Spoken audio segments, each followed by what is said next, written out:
नमस्कार, आप देख रहे हैं राजधानी एक्सप्रेस। मैं हूं आपके साथ पूजा मोहन पांडे। बुलेटिन की शुरुआत करेंगे बड़ी और अहम जानकारी के साथ। सीएम पुष्कर सिंह धामी ने समीक्षा बैठक की है। बैठक में कई विभागों के अधिकारी मौजूद रहे हैं। पशुपालन, डेयरी विकास पर विस्तार से हुई है चर्चा। मत्स्य, गन्ना, सहकारिता विभाग की बैठक हुई है।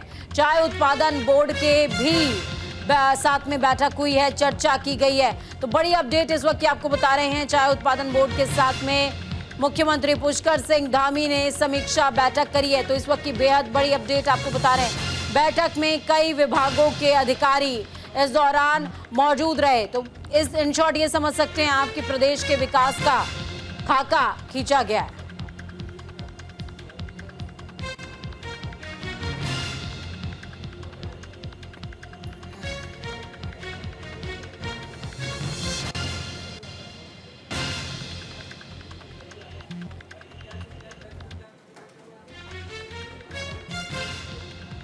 दूसरी तरफ उत्तराखंड में बारिश आफत बन गई है। अभी और बारिश का कहर देखना उत्तराखंड को बाकी है। मौसम विभाग ने अलर्ट जारी कर दिया है। 7 जिलों में रेड अलर्ट जारी। देहरादून, टिहरी, पौड़ी में रेड अलर्ट जारी किया गया है। नैनीताल, चंपावत, उधम सिंह नगर, हरिद्वार में अलर्ट जारी। स्कूल कॉलेज भी बंद कर दिए गए हैं। मौसम बिगड़ने पर पुलिस प्रशासन सतर्क। कई दिनों से देवभूमि में आफत की बारिश हो रही है। उत्तराखंड में मौसम के पूर्वानुमान पर एक बड़ा अपडेट सामने आया है। बताया जा रहा है कि अभी और भी दिन बाकी हैं आफत की बारिश के। तो उत्तराखंड में मौसम की मार लगातार देखने को मिल रही है। मौसम विभाग ने कई जिलों के लिए अलर्ट जारी कर दिया है। कई जिलों के लिए बारिश का रेड अलर्ट जारी किया गया है। अगले 2 दिन उत्तराखंड यानी कि देवभूमि के लिए बहुत अच्छे नहीं है। पूर्वानुमान जारी किया गया है कि बारिश से जनजीवन अस्त व्यस्त रहेगा। भारी बारिश की वजह से लगातार लैंडस्लाइड की घटनाएं हो रही हैं। फिर चाहे देहरादून हो, टिहरी हो, पौड़ी हो, इन तमाम क्षेत्रों के लिए रेड अलर्ट जारी किया गया है और लोगों से अपील की गई है कि जब तक जरूरत ना हो घरों से बाहर ना निकले। दूसरी तरफ नैनीताल, चंपावत, उधम सिंह नगर, हरिद्वार में भी अलर्ट जारी किया गया है, क्योंकि यहां पर लगातार बारिश की वजह से गंगा का जो वाटर लेवल है वो खतरे के निशान के ऊपर चल रहा है। फिलहाल नैनीताल हो या फिर अन्य कुछ क्षेत्र, वहां पर स्कूल बंद रखे जाएंगे। बारिश को देखते हुए ये फैसला लिया गया है। बारिश को देखते हुए अहम फैसले मौसम विभाग और प्रशासन दोनों तरफ से लिए जा रहे हैं। मौसम विभाग ने सावधानी बरतने की अपील की है। बारिश के चलते नदी नाले उफान पर हैं। लोगों को सतर्क रहने की सलाह दी गई है। नदियों के पास ना जाने की अपील की गई है। न्यूज़ इंडिया भी आपसे अपील कर रहा है कि अगर आप वाटर बॉडीज के आसपास कहीं भी रहते हैं, आपका घर छोटी झील हो या फिर बड़ी नदी किसी के भी आसपास आता है, नदी के किसी मोड़ पर पड़ता है या नदी के आसपास पड़ता है, तो बहुत ज़्यादा आपको सावधान रहने की ज़रूरत है। और इस समय बिल्कुल भी आप भले ही एडवेंचर लवर हो अपनी लाइफ में, लेकिन एडवेंचर दिखाने की कोशिश मत कीजिए, क्योंकि प्रकृति के साथ छेड़छाड़, उसके साथ एडवेंचर आपकी ज़िंदगी पर बन सकता है। इसीलिए न्यूज़ इंडिया आपसे अपील कर रहा है कि इन इंस्ट्रक्शंस को फॉलो कीजिए, सुरक्षित रहिए।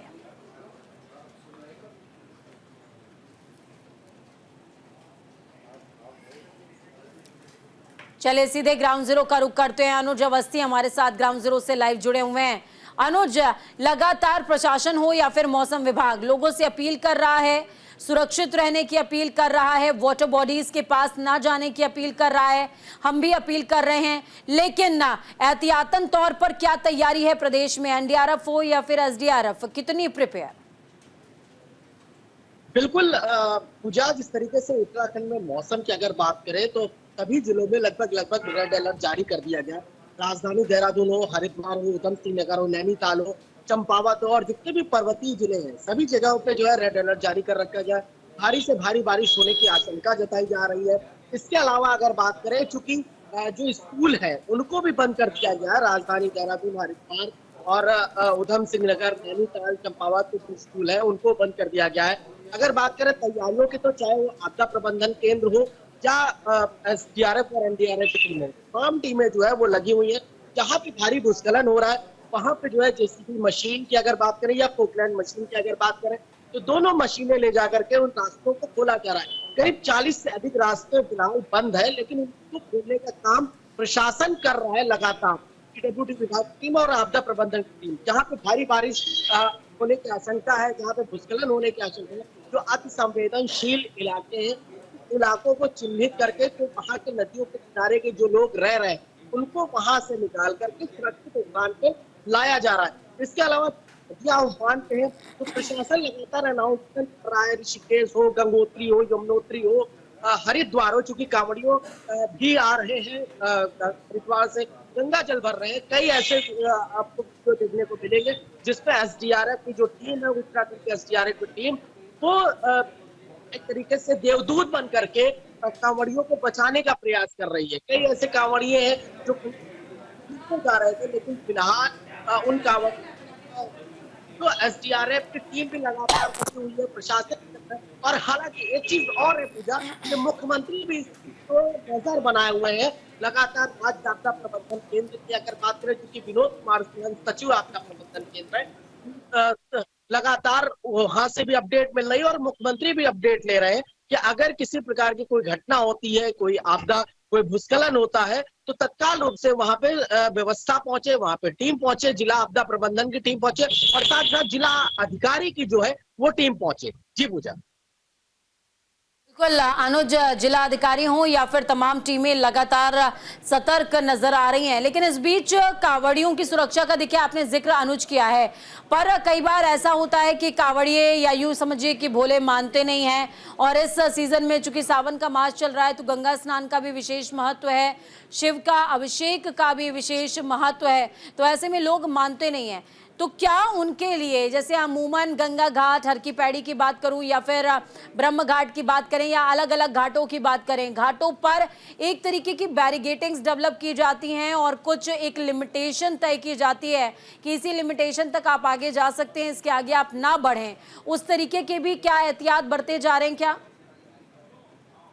बिल्कुल पूजा, अगर हरिद्वार जिस तरीके से आपने जिक्र किया कि भोले के जो भक्त हैं वो मानते नहीं है बिना जल चढ़ाए, क्योंकि सावन का महीना है और 2 तारीख को महाशिवरात्रि है सावन की, तो अमूमन जल चढ़ाने के लिए जो कांवड़िए हैं, डाक कांवड़ हो या नीलकंठ जाने वाले कांवड़िए हैं, वो सभी आ रहे हैं पूरे घाटों में। चाहे ब्रह्म घाट की अगर बात करें, वीआईपी घाट की अगर बात करें, ओम घाट की अगर बात करें, हर की पैड़ी की अगर बात करें, तो सभी जगहों पे एसडीआरएफ के जो जवान है वो मौजूद है।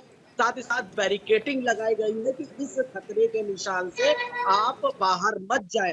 अगर कोई कांवड़िया मान लीजिए कि भूल से जो है गंगा नदी में नहीं तैर पाता है, वो बहने की कगार पे होता है, तो तत्काल रूप से एसडीआरएफ की जो टीम है वो वहां पे तुरंत जो है मौके पे पहुंचती है और लोगों को, कांवड़िए जो है उनको बचा के लेकर के आती है। देवदूत बन करके जो एसडीआरएफ की टीम है वो पहुंच रही है। कई ऐसे वीडियोस अभी सामने आए हैं। एमपी के करीब 13 लोग जो कांवड़िए थे उनको एसडीआरएफ की टीम ने बचाया। दिल्ली के कई 4 से 5 कांवड़िए थे जिनको एसडीआरएफ की टीम ने बचाया। तो पुलिस प्रशासन और एसडीआरएफ ये दोनों टीमें वहां पे लगी हुई हैं। साथ ही साथ जो गोताखोर है उनको भी लगाया गया। हर घाट पे आपको ये चीज देखने को मिलेगी और कांवड़ियों को सुरक्षित स्थान पे लेकर के लाना, सुरक्षित स्थान पे लाना, ये उनकी जिम्मेदारी और ये उत्तराखंड की पुलिस कार्य बहुत अच्छा कर रही है। लेकिन फिलहाल अपडेट इस बात का है कि बारिश हो रही है हरिद्वार में और साथ ही साथ कांवड़िए हैं उनका हुजूम है, उनकी सुरक्षा व्यवस्था के लिए प्रशासन लगातार लगा हुआ है। जी अनुज, ये तो बात हो गई कि बाहर से जो यात्री पहुंच रहे हैं उत्तराखंड के अंदर उनकी सुरक्षा का क्या ख्याल रखा जा रहा है, लेकिन बहुत सारे लोग हैं जो उत्तराखंड में रह रहे हैं और घटना संभावित क्षेत्रों के आसपास ही रहते हैं, वाटर बॉडीज के आसपास ही रहते हैं। उनके लिए किस तरीके के इंतजामात हैं? क्या कुछ क्षेत्रों को इवैक्यूएट करवाया गया है, लोगों को शिफ्ट करवाया गया है और कहा गया है कि समय जब कुछ एक समय बीत जाए उसके बाद आप वापस से अपने घरों में शिफ्ट हो जाइएगा? क्या इस तरीके के भी ध्यान रखे जा रहे हैं चीजों का? बिल्कुल पूजा, जिस तरीके से नदी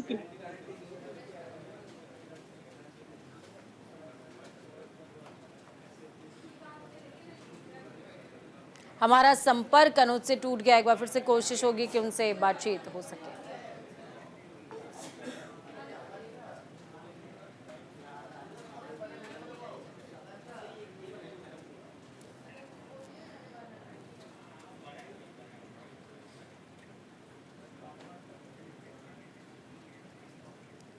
तो कांवड़ यात्रा 22 जुलाई से लगातार जारी है, जो कि अब अपने अंतिम चरण पे आ चुकी है और 2 अगस्त को सावन शिवरात्रि पर्व के साथ ही यात्रा संपन्न हो जाएगी।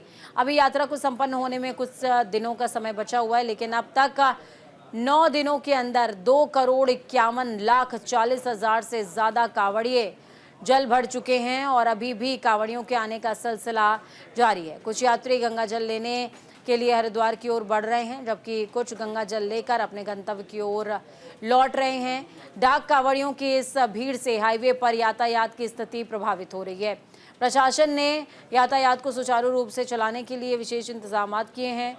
कांवड़ यात्रा के समापन के मद्देनजर सुरक्षा व्यवस्था को और सख्त किया गया है, ताकि किसी भी अप्रिय घटना से बचा जा सके।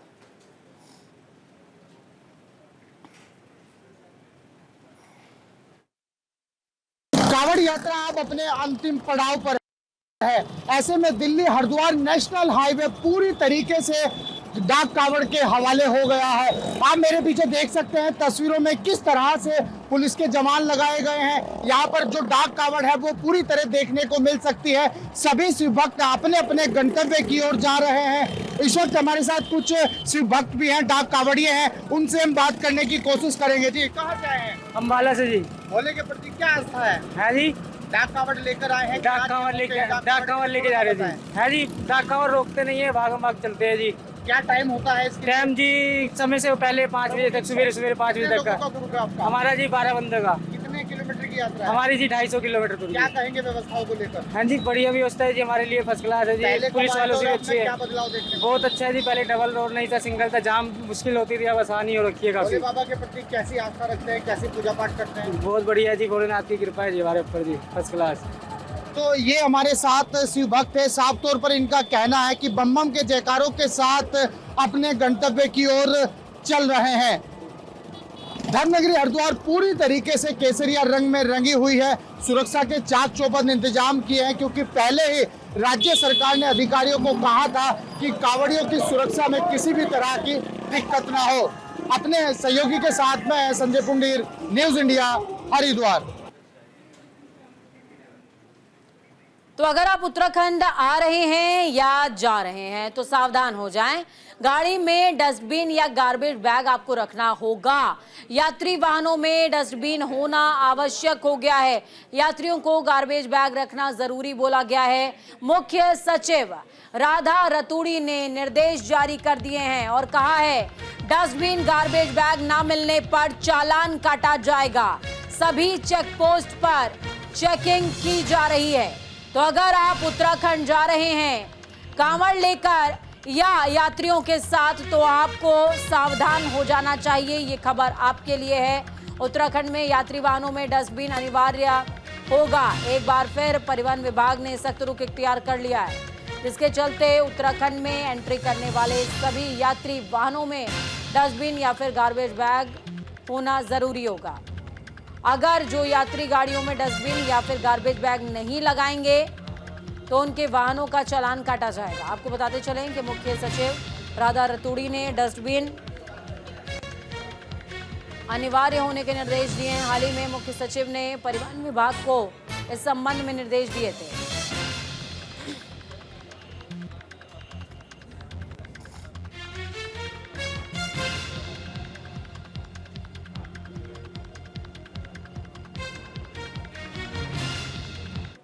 ये बहुत ही सराहनीय और बहुत ही मैं कहूँगा ज़रूरी एक इनिशिएटिव लिया गया है, जिसमें बताया गया है कि जो यात्री वाहन हैं उन यात्री वाहनों में डस्टबिन या गार्बेज बैग लगा होना चाहिए। होता क्या है कि बहुत सारे लोग यहाँ आते हैं, टूरिस्ट भी आते हैं, लोकल गाड़ियाँ भी हमारे यहाँ हैं, उसमें टूरिस्ट कई बार क्या होता है कि कूड़ा करकट बाहर फेंक देते हैं, जिससे प्रदूषण भी फैलता है और यह पर्यावरण के लिए भी सही नहीं है। तो इसी को ध्यान में रखते हुए पहले भी डिसीजन लिया गया था अभी माननीय चीफ सेक्रेटरी महोदया ने भी इसमें विशेष जोर दिया है और निर्देश दिए गए हैं उनके द्वारा कि जो यात्री वाहन हैं, खासकर जो 4 धाम यात्रा पे वाहन जा रहे हैं, उसमें डस्टबिन लगा हो या गार्बेज बैग। इस खबर पर ज्यादा जानकारी के लिए अनुज अवस्थी जुड़े हुए हमारे साथ में। अनुज, देखिए, हरिद्वार में गंगा जी के दर्शन करना, गंगा में डुबकी लगाना सभी की ख्वाहिश होती है, लेकिन पाप धोने तो जा रहे हैं, गंगा के सामने मोक्ष की कामना तो करने जा रहे हैं, लेकिन अपना कचरा लोग वहां छोड़ आते हैं। इसी को देखते हुए प्रशासन सख्त हो गया है, गार्बेज बैग या फिर डस्टबिन रखने के लिए सख्त हिदायत दी गई है। बिल्कुल पूजा, अब उत्तराखंड सरकार ने, मुख्य सचिव राधा रतूड़ी ने, चूंकि लगातार इस बात को लेकर के शिकायतें आ रही थी कि पहाड़ जो है वो लोग गंदा कर रहे हैं, लेकिन अब सरकार ने सख्त कदम उठाया है। मुख्य सचिव राधा रतूड़ी ने ये आदेश जारी किया है कि उत्तराखंड में आने वाले जो भी टूरिस्ट हैं या जो कांवड़िए हैं, वो अपनी अपनी गाड़ियों में कम से कम जो कचरे का जो बैग है वो जरूर लगा होना चाहिए, वो जरूर रखा होना चाहिए। अगर ये चीज आप बैग आपकी गाड़ी में नहीं होगा तो आपका चालान किया जाएगा। पहाड़ जो है लगातार गिर भी रहे हैं, पहाड़ों पे लगातार गंदगी भी फैला रहे। दिल्ली हरियाणा के जो टूरिस्ट है, उत्तर प्रदेश के जो टूरिस्ट है, पंजाब के जो टूरिस्ट है, वो वहां से आते हैं और यहाँ पे जो गंदगी है वो फैला करके जाते हैं। इसी को लेकर के सरकार ने एक सख्त कदम उठाया है कि अगर जिसकी गाड़ी में ये बैग नहीं मिलेगा इसका चालान किया जाएगा। ये बैग लगवाना अनिवार्य है और जो कचरा आप जो कुछ खाते हैं या कुछ आप पीते हैं तो उसका कचरा आप उसी बैग में डालें और बैग में डाल करके आप डस्टबिन में डालें। जो सड़क पे कचरा फैलाना या रोड पे कचरा फैलाना वो गलत है, उसको रोकना चाहिए। ये चीज मुख्य सचिव ने भी कही और मुख्य सचिव ने जो आरटीओ अधिकारी है उनको आदेशित भी किया कि जो चेक पॉइंट है राजधानी देहरादून का, जो आशारोली चेक पॉइंट है, हरिद्वार की अगर बात करें नारसिंह बॉर्डर चेक पॉइंट है, और अगर नैनीताल की उधर की अगर बात करें तो उधम सिंह नगर रुद्रपुर का जो चेक पॉइंट है, उस चेक पॉइंट पर देखें कि टूरिस्टों की गाड़ी में ये बैग है कि नहीं है। अगर बैग नहीं है तो उनका चालान किया जाएगा, अगर बैग है तो जो कचरा है वो अपने बैग में डाल करके आप जो डस्टबिन है उस पर डालें। तो सरकार ने ये सख्त कदम उठाए हैं। की पूजा, बहुत शुक्रिया अनुज, हमारे साथ जुड़ने के लिए, अहम जानकारी साझा करने के लिए। दिल्ली के कोचिंग सेंटर में हुई घटना के बाद अब उत्तराखंड में भी कोचिंग सेंटर्स पर प्रशासन ने नकेल कसनी शुरू कर दी है। नैनीताल के हल्द्वानी में जिला प्रशासन और प्राधिकरण की टीम ने शहर के कई कोचिंग सेंटर्स का औचक निरीक्षण किया, जहां खामियां पाए जाने पर आधा दर्जन से ज्यादा कोचिंग सेंटर्स को जिला प्रशासन ने नोटिस जारी कर जवाब मांगा है। हल्द्वानी में निरीक्षण के दौरान 1 दर्जन कोचिंग सेंटर्स में निर्मित भवन के संबंध में कोई भी मानचित्र नहीं मिले हैं। इसके साथ ही अन्य अभिलेख मौके पर प्रस्तुत नहीं किए गए। इस दौरान सामने आया कि मौके पर पार्किंग के संबंधित भी कोई व्यवस्था नहीं है। उधर दिल्ली कोचिंग सेंटर के हादसे के बाद नैनीताल जिला प्रशासन शहर के जगह जगह कॉम्प्लेक्स और मॉल के बेसमेंट का निरीक्षण भी कर रही है। जिला प्रशासन की कार्रवाई में कई जगहों पर बेसमेंट में ऑफिस समेत संबंधित एक्टिविटीज पाई गई हैं, जहां उनको तुरंत हटाने के निर्देश जारी किए गए।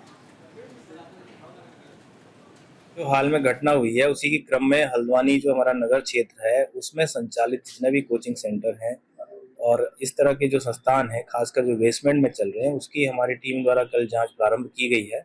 7 से 8 सेंटर कल देखे गए हैं और उनसे उन बिल्डिंग बायलॉज के तहत जो उनके मैप सैंक्शन है उसकी प्रति मांगी गई है। न दिखाने पर अभी आज नोटिस निर्गत किए जा रहे हैं। साथ ही जो हमारा अग्निशमन विभाग है उसके माध्यम से भी अग्निशामक यंत्र की जो नियमानुसार उनमें स्थापना है या नहीं है, या उनके द्वारा वांछित लाइसेंस लिया गया है नहीं लिया गया है, इसकी भी जांच के लिए आज अग्निशमन विभाग को निर्देशित किया जा रहा है।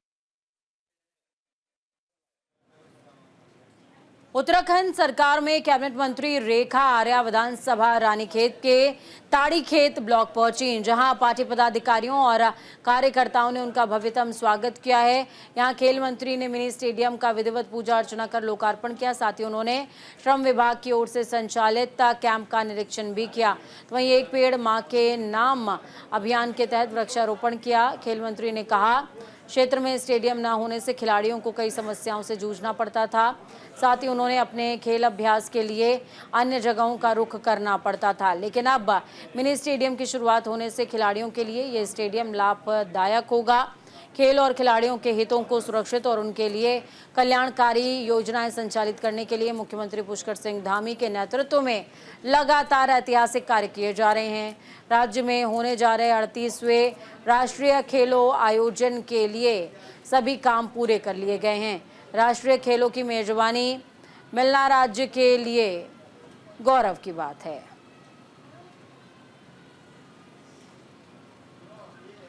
आज ताड़खेत स्टेडियम का या मिनी स्टेडियम का आज लोकार्पण किया गया है। निश्चित रूप से यह लोकार्पण का एक ही उद्देश्य है कि आज यह मैदान जो है वो खिलाड़ियों अथवा हमारे ऐसे बच्चे जो कि फौज की तैयारी करते हैं या ऐसे बच्चे जो अपनी फिटनेस को लेकर हमेशा सचेत रहते हैं, तो उनके लिए एक उपयुक्त संसाधन जो है आज उनको समर्पित किया जा रहा है। लगभग 93 लाख की धनराशि के साथ में यह मिनी स्टेडियम बना है।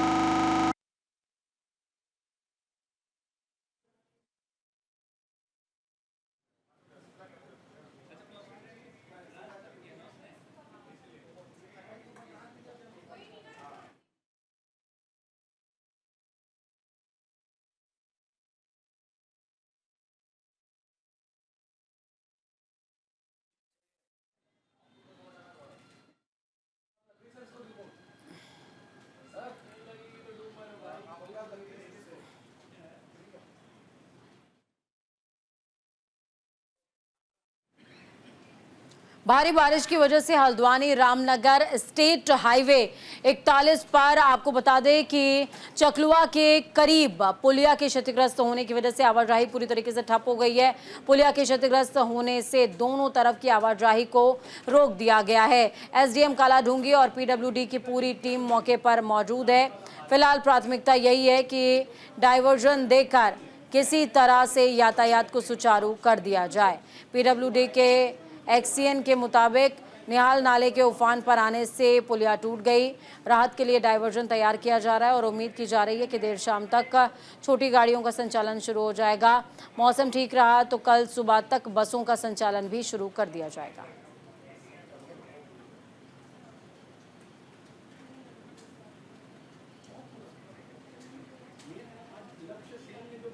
तो राजधानी एक्सप्रेस में खबरों का सफर यहीं तक। बुलेटिन के उस पार ताजा अपडेट्स के लिए देखते रहिए न्यूज़ इंडिया, क्योंकि हम हैं राष्ट्र की आवाज।